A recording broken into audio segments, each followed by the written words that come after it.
버리고 얻는 즐거움 제15장 무엇을 버리고 무엇을 얻을 것인가.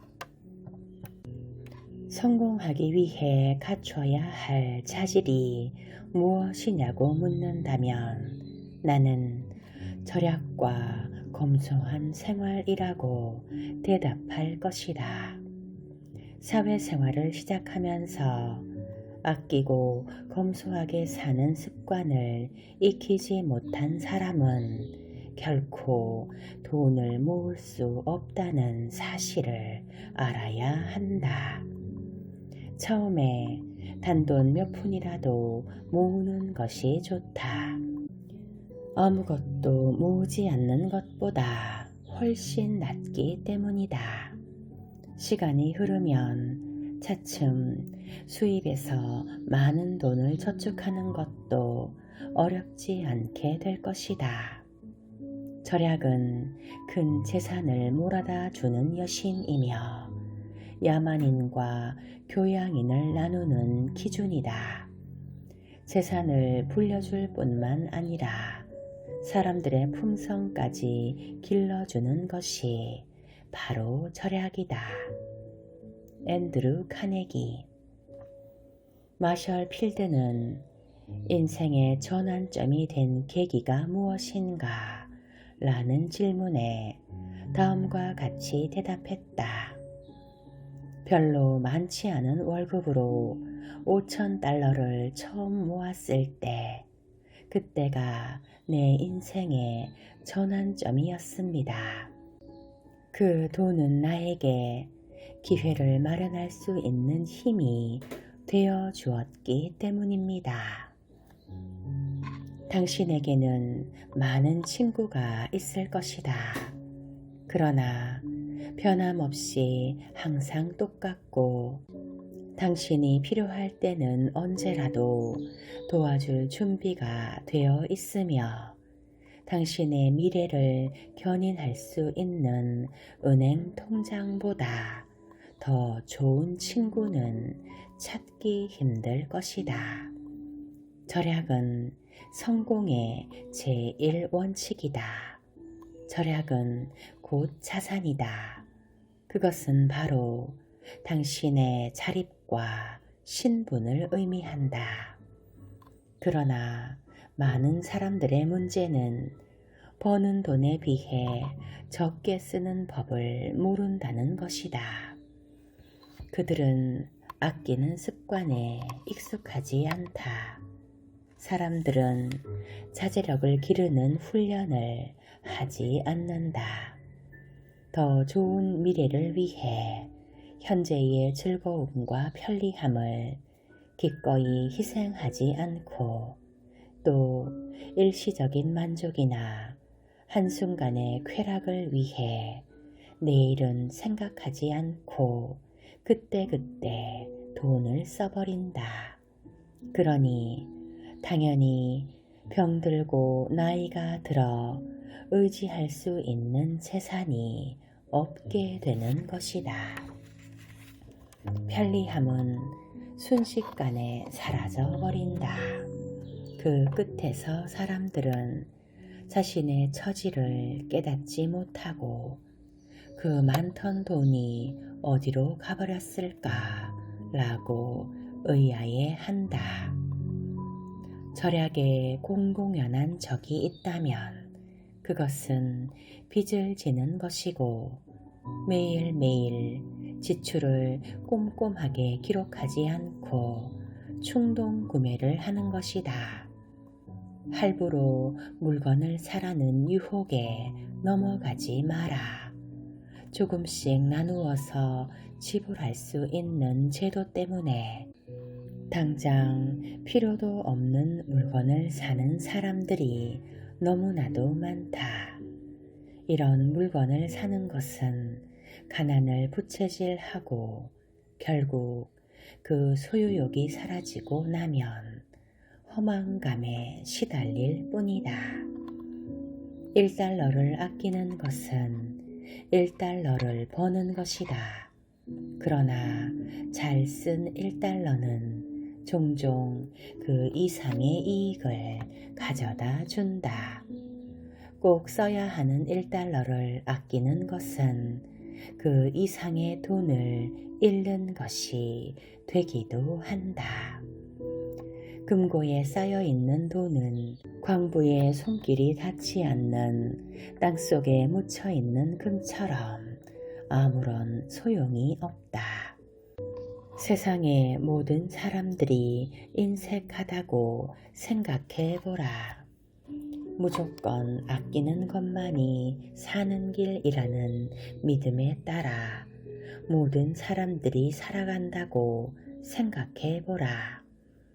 촛불을 켜서 책을 읽고 걸어서 또는 말을 타고 대륙을 횡단하고 전화가 아니라 몇 날 며칠이 걸리는 편지나 심부름꾼을 통해 서로 의사를 주고받는다면 얼마나 큰 손해와 낭비를 가져오겠는가. 절약은 성공의 시작이요 인격 성숙의 척도다. 인격의 성숙으로 배울 수 있는 것은 절약을 통해서도 배울 수 있다. 성공과 인격의 성숙은 자기 훈련의 다른 표현이자 수단이다. 그러므로 방탕하지도 말며 인색하지도 말라. 영혼의 부자가 되어라. 어느 동네에 가난한 사람이 살았다. 그는 부자들은 스스로 즐기지 못하는 자들이라고 비웃었다. 어떤 낯선 사람이 돈 한 푼 없이 지내는 이 가난한 사람에게 지갑을 주었다. 그것은 돈을 한 푼 꺼내면 또 한 푼이 생기는 요술 지갑이었다. 낯선 사람은 이 지갑을 버리기 전까지는 돈을 한 푼도 쓸 수 없다는 말을 덧붙였다. 가난한 사람은 지갑에서 돈을 꺼내느라 계속 즐거운 시간들을 뒤로 미루었다. 결국 그는 수억 원의 돈만 세다가 죽어갔다. 또 다른 이야기가 있다. 1843년 어느 돈 많은 구두쇠가 이탈리아 파도바에 살고 있었다. 그는 인색해서 어떤 단체에도 기부금을 내본 적이 없었다. 그는 은행도 믿지 못해서 돈을 모두 집 안에 보관했다. 하는 수 없이 그는 칼과 총을 옆에 두고 밤새도록 돈을 지켰다. 경계와 불안으로 건강을 잃게 된 그는 지하에 보물 창고를 만들고 누군가 그 방에 들어가서 스프링 덫을 건들면 지하로 흐르는 강에 빠지게 하는 장치를 설치했다. 어느 날 구두쇠는 돈과 보물이 무사한지 알아보려고 지하 창고에 들어갔다. 그는 그만 자기가 설치해 놓은 스프링 덫을 잘못 밟아 깊은 강에 빠져 죽고 말았다. 이 이야기가 주는 교훈 가운데 하나는 어떤 물건이든 그 가치를 올바르게 판단하는 법을 익혀야 한다는 것이다. 살아가는 동안 우리는 온갖 종류의 물건에 의지해서 살아간다. 또한 그런 물건을 사라고 온갖 유혹을 받는다. 상스러운 부는 남들 눈에 그 깃발을 자랑스럽게 흔들어대며 자신의 잘난 점을 자랑한다. 수많은 광고물들이 상품의 우수성을 자랑하며 우리를 겨냥한다. 또한 온갖 종류의 직업들도 사람들을 끌어모으기 위해 엄청난 비전을 제시한다. 성공하려는 사람들은 그런 겉모습에 속지 않아야 하며 사물의 겉모습이 아니라 그것의 가치를 알아보는데 중점을 두어야 한다. 인생의 성공은 대부분 적절하게 평가하는 능력에 따라 좌우된다. 겉으로 보이는 모습이 아닌 진정한 가치를 올바르게 판단하는 능력에 따라 우리의 성공이 달라진다. 고대 그리스의 철학자 디오게네스는 주위 사람들의 부정을 비난하고 세상에서 가장 정직한 사람을 찾는다며 거리로 나갔다. 그는 덕이 있는 삶이란 단순한 삶이라고 가르치며 부와 허식을 경멸했다. 그는 시골 장터에서 잡다한 물건들 사이를 배회하며 탄식했다. 하늘이시여, 이 세상에는 필요하지 않은 물건들이 너무나 많습니다. 그는 자신의 가르침이 옳다는 것을 보여주고자 통나무 속에서 살았다. 혹독한 조건 속에서도 쾌활함을 잃지 않고 살아가는 이 철학자에게 감동을 받은 알렉산드로스 대왕이 디오게네스에게 물었다. 내가 도와줄 일이 없는가? 그러자 디오게네스가 대답했다. 한 가지 있습니다.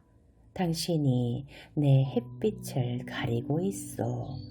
당신이 내게 줄 수 없는 그 햇빛을 내게서 빼앗아 가지 않았으면 좋겠소.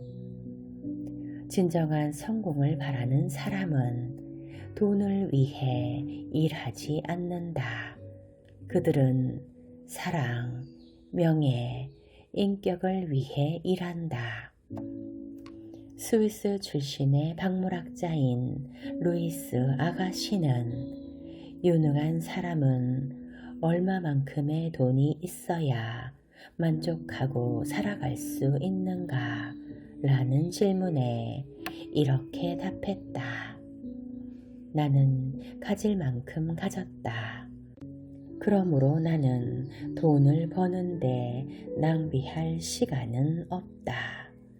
한 사람이 부자가 되고 인류에 대한 의무를 동시에 수행할 만큼 인생은 그리 긴 것이 아니다.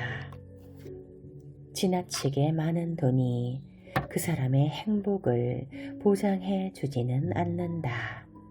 우리가 부자가 될 수도 있고 가난한 사람이 될 수도 있는 것은 우리가 얼마나 많은 재산을 가지고 있는가에 의해서가 아닌 우리가 어떤 사람인가에 의해서 결정되는 문제이기 때문이다.